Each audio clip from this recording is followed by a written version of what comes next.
Wish you happy new year 2026లో. ఈ సంవత్సరము ముగుస్తున్న వేళ ఒకసారి మనము మనన చేసుకోవాలి. ఈ సంవత్సరము ముగుస్తున్న వేళ ఒకసారి మనము ఆత్మవిమర్శ చేసుకుందాము. ఎవరు మనతో ఉన్నారు, ఎవరు వెళ్ళిపోయారు, మనమే ఎంత ఎదిగామే, మార్పులు స్వీకరించామా చూడాలి, తెలుసుకోవాలి.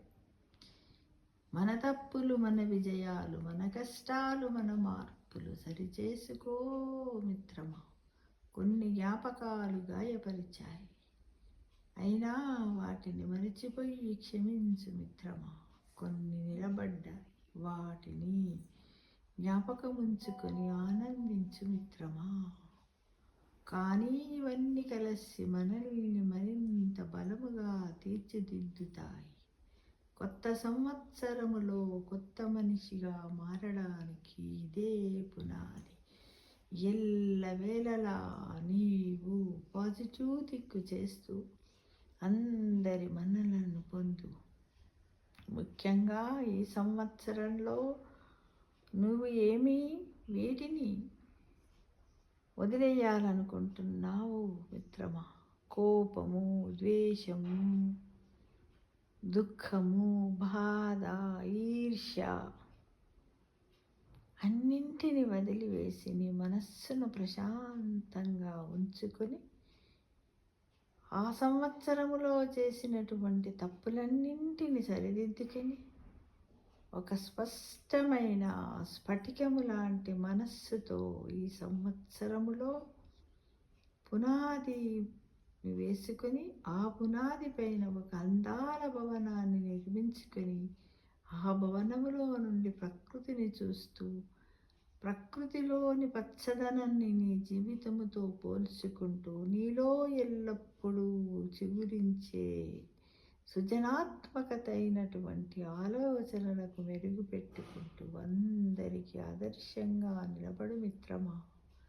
అదే ఈ 2026 హ్యాపీ న్యూ ఇయర్ పునాది పైన ఒక అందమైన భవనాన్ని నిర్మించు.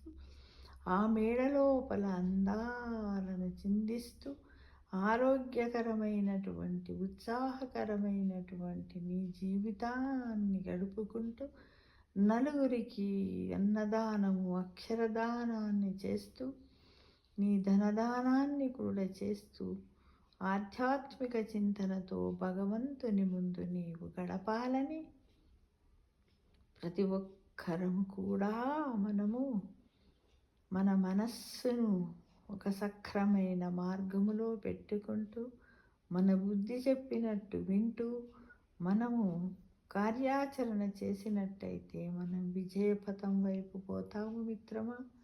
నలుగురికి కూడా మనము ఒక ఆదర్శప్రాయంగా ఉంటాం.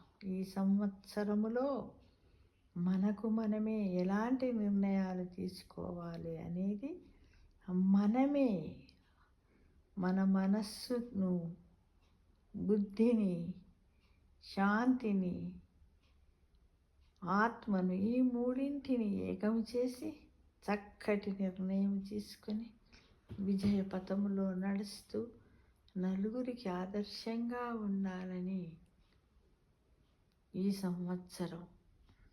Wish you happy new year 2026 to all my dear friends. Once again, God bless you to everyone. Thank you to all.